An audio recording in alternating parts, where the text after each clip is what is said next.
사랑하는 성도님들과 함께 나눌 말씀은 마태복음 3장 1절에서 12절까지의 말씀입니다. 핵심적으로 살펴볼 말씀은 3장 1절과 2절 그리고 7절 말씀입니다. 그때에 세례 요한이 이르러 유대 광야에서 전파하여 말하되 회개하라 천국이 가까웠느니라 하셨으니, 요한이 많은 바리새인들과 사두개인들이 세례 베푸는 데로 오는 것을 보고 이르되 독사의 자식들아, 누가 너희를 가르쳐 임박한 진노를 피하라 하더냐. 오늘 말씀을 통해서 우리가 생각해 봐야 할 주제는 우리가 어떻게 복음을 전해야 하는가입니다. 오늘 본문에서는 세례 요한이 죄인들을 향하여 담대하게 말씀을 선포하는 것을 볼 수 있습니다. 이 모습을 통해서 우리는 어떻게 복음을 전해야 할지 중요한 교훈을 얻게 됩니다. 우리는 믿음과 확신을 가지고 죄인들에게 회개하라고 선포하고 예수님을 증거해야 합니다. 마태복음을 보면 예수님께서 이 세상에서 공생의 사역을 시작하시면서 가장 먼저 꺼낸 말이 회개하라, 천국이 가까웠느니라는 말씀이었습니다. 예수님의 이 말씀은 사실 세례 요한이 먼저 한 말씀이었습니다. 마태복음 3장 1절과 2절의 말씀에 보면 그때에 세례 요한이 이르러 유대 광야에서 전파하여 말하되 회개하라 천국이 가까웠느니라 하였으니, 예수님도 그러셨고 세례 요한도 마찬가지로 이 세상에서 공식적으로 사역을 시작하면서 가장 먼저 선포한 말씀이 회개하라 천국이 가까웠느니라 였습니다. 그것도 하나님을 믿고 예배드리고 섬긴다는 유대인들을 향하여서 외친 말씀이 회개하라는 말씀이었습니다. 이것은 의례적으로 통상적으로 형식적으로 하신 말씀이 아닙니다. 실제로 유대인들이 지금 회개할 것이 있다는 말씀입니다. 유대인들이 하나님의 말씀대로 살고 있지 않다는 말씀입니다. 현재 유대인들이 가지고 있는 생각이 그들의 말과 행동이 그들의 삶이 틀렸고 잘못되었다고 선포하는 말씀입니다. 이것은 모든 유대인들에게, 유대 사회에게 전쟁을 선포한 것과 다름이 없습니다. 오늘 본문의 말씀을 보면 세례 요한은 그 어느 때보다도 회개를 강력하게 선포하며 권면한 대상들이 나옵니다. 세례 요한이 하나님의 말씀을 진리를 통해서 볼 때 올바로 살지 않는다고 생각하는 사람들이 나옵니다. 바로 바리새인들과 사두개인들이었습니다. 이들은 바리새인들과 사두개인들의 지도자들로 보입니다. 예수님 당시에 바리새인들과 사두개인들에게 어떤 문제가 있었습니까? 우선 바리새인들과 사두개인들은 하나님의 선택을 받은 백성이라는 선민 사상을 가지고 있었습니다. 바리새인들과 사두개인들은 스스로를 아브라함의 자손이기 때문에 하나님의 선택받은 백성이라고 생각했습니다. 그래서 자동적으로 하나님께서 기쁘시게 받으실 만한 사람들이라고 생각했습니다. 그리고 특히 바리새인들은 자신들이 하나님 나라의 일원이라고 여겼습니다. 그러나 세례 요한이 보기에 이런 생각은 정말 위험한 생각이었고 잘못된 생각이었습니다.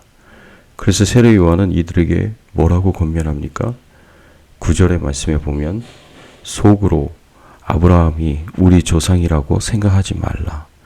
내가 너희에게 이르노니 하나님이 능히 이 돌들로도 아브라함의 자손이 되게 하시리라. 이 말씀은 자신들이 아브라함의 후손이라고 해서 이방인들과 비교할 때 자신들의 죄가 가볍게 여겨지고 자동적으로 하나님의 백성이 되고 하나님 나라의 백성이 된다는 생각을 하지 말라는 경고의 말입니다. 이것은 마치 우리가 우리 집은 3대 신앙이기 때문에 부모님은 장로님이시고 권사님이시고 집사님이시기 때문에 목사님이시기 때문에 자동적으로 구원받았다거나 자동적으로 천국 간다고 생각하는 오해하고 똑같은 말입니다. 또 바리새인들과 사두개인들은 자기 의에 빠져 있었습니다. 바리새인들과 사두개인들은 스스로를 죄인이라고 생각하지 않았습니다. 자신들 스스로 고백해야 할 죄가 있다고 생각하지 않았습니다. 이들은 스스로 용서받아야 할 불의가 있다고 생각하지 않았습니다. 누가복음 18장 9절에서 14절의 말씀에 보면 바리새인과 세리의 기도 비유를 예수님께서 주십니다. 바리새인은 이렇게 기도합니다. 바리새인은 서서 따로 기도하여 이르되 하나님이여 나는 다른 사람들 곧 토색, 불의, 간음을 하는 자들과 같지 아니하고 이 세리와도 같지 아니함을 감사하나이다.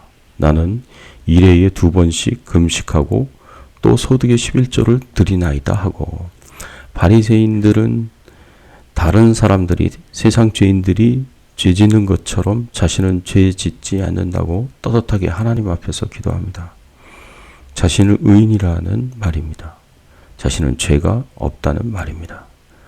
그러나 예수님께서 이러한 바리새인들을 향하여 이사야의 말씀을 가지고 비판하십니다. 마태복음 15장 7절에서 9절의 말씀에 보면 외식하는 자들아 이사야가 너희에 관하여 잘 예언하였도다.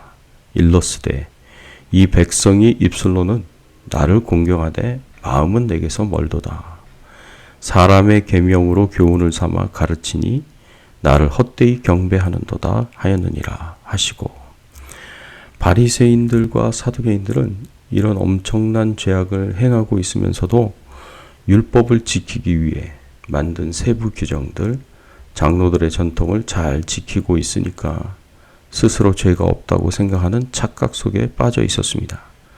그러나 예수님의 눈으로 볼 때에 그리고 지극히 거룩한 삶을 추구하였던 세례 요한의 눈으로 볼 때에 이들은 아주 부정한 자들이었고 더러운 자들이었습니다. 그래서 세례 요한이 이들을 향하여 뭐라고 말합니까? 7절 말씀에 보면 요한이 많은 바리새인들과 사두개인들이 세례 베푸는 대로 오는 것을 보고 이르되 독사의 자식들아 누가 너희를 가르쳐 임박한 진노를 피하라 하더냐. 세례 요한은 바리새인들과 사두개인들을 가리켜 독사의 자식들이라고 불렀습니다. 예수님도 마태복음 23장 33절에 바리새인들을 가리켜 뱀들아 독사의 새끼들아 너희가 어떻게 지옥의 판결을 피하겠느냐라고 말씀하셨습니다. 예수님과 세례 요한이 바리새인들과 사두개인들을 가리켜서 독사의 자식들아 뱀들아 이런 표현을 하시는 것은 이들이 스스로 생각하는 것처럼 의로운 존재들이 아니라는 것을 강력하게 선언하시는 것입니다. 스스로 거룩하고 정결하고 의롭다고 생각하는 이들에게 사실은 너희는 아주 더럽고 부정한 자들이라고 말씀하시는 것입니다. 오히려 이들은 다른 누구보다 더 부정한 존재라는 것을 강력하게 선언하시는 것입니다. 율법에 따르면 독사는 부정한 짐승입니다. 이것과 접촉하는 모든 것들은 부정하게 만듭니다. 바리새인들과 사두개인들을 뱀이나 독사라고 부르는 것에서 세례 요한은 그들이 더럽고 부정하며 그 부정함을 다른 사람들에게 전하고 있다고 말하고 있습니다. 더 나아가서 독사의 독은 치명적이듯이 바리새인들과 사두개인들의 교훈도 치명적입니다. 독사의 독이 사람을 죽음으로 인도하듯이 사두개인들과 사두개인들의 교훈도 죽음으로 인도합니다. 왜 그렇습니까? 사람들을 말씀으로 인도하는 것이 아니라 사람이 만들어 놓은 장로들의 전통으로 인도하기 때문입니다. 바리새인들과 사두개인들이 스스로 죄가 없다고 생각하는 것은 정말 엄청난 착각을 하고 있는 것입니다. 그러면서도 아브라함의 자손이면 무조건 하나님 나라에 들어갈 수 있다고 생각하는 것도 엄청난 착각입니다.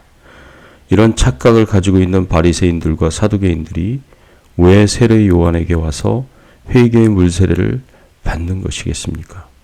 스스로 의인이라고 생각하면서 스스로 죄가 없다고 생각하면서 왜 회개의 물세례를 받고자 하는 것일까요?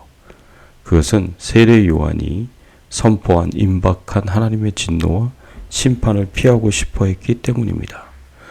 스스로가 죄가 없다고 생각하지만 아브라함의 자손이기 때문에 천국에 갈 수 있다고 생각하지만 그래도 세례 요한의 물 세례를 받는 안전장치 하나를 더 해두고 싶은 마음이 있었습니다. 도끼가 나무 뿌리에 닿은 것처럼 임박한 하나님의 진노와 심판을 피우고자 하는 마음 때문에 스스로 의인이라고 생각하고 죄가 없다고 생각하는 심각한 영적인 교만 가운데 있으면서도 회개의 물세례를 받고자 세례 요한을 찾아온 것입니다. 이런 종교 지도자들에게 세례 요한은 회개를 강력하게 요청하고 있습니다. 그리고 더 나아가서 회개의 열매를 맺음으로 회개의 진정성을 표현하라고 강력하게 요청하고 있습니다. 진실된 회개 없이 어떻게 하나님의 심판을 피할 수 있겠습니까? 이것은 불가능합니다. 사랑하는 성도 여러분, 세례 요한이 회개하라, 천국이 가까웠다고 유대인들에게 선포했습니다. 바리새인들과 사두개인들을 향하여 독사의 자식들아, 회개에 합당한 열매를 맺으라고 외쳤습니다. 우리는 하나님이 죄를 미워하듯이 우리도 죄를 미워해야 합니다. 하나님이 죄를 싫어하고 증오하듯이 우리도 죄를 싫어하고 증오하는 마음을 가져야 합니다.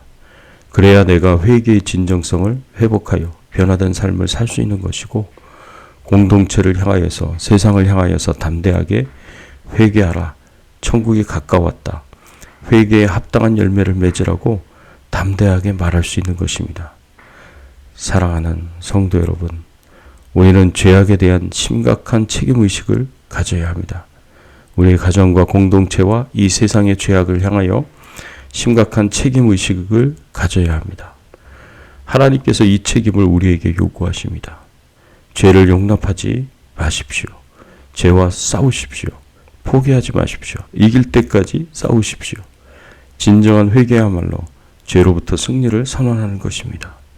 진정한 변화를 이루는 개혁입니다. 예수님께서 십자가에서 이루신 죄로부터의 승리를 매일매일 삶 속에서, 가정에서, 공동체 안에서, 세상에서 경험하고 이 세상에서 하나님의 통치와 다스림을 받는 하나님 나라의 삶을 살아가는 저와 여러분들이 되시기를 예수님의 이름으로 축원합니다. 함께 기도하겠습니다. 하나님 감사합니다. 오늘 말씀을 통해서 저희들에게 귀한 교훈을 주시니 감사를 드립니다. 하나님을 증거하고 복음을 증거할 때 믿음과 확신을 가지고 죄인들에게 회개하라고 선포하고 예수 이름을 증거해야 함을 다시 한번 깨닫게 하여 주시니 감사를 드립니다. 이러한 삶을 살게 하여 주시옵소서. 우리의 오늘 하루의 삶도 하나님과 동행하는 삶이요 하나님께 영광 돌리는 삶을 살기를 간절히 소원하오며 예수 그리스도의 이름으로 기도드리옵나이다. 아멘.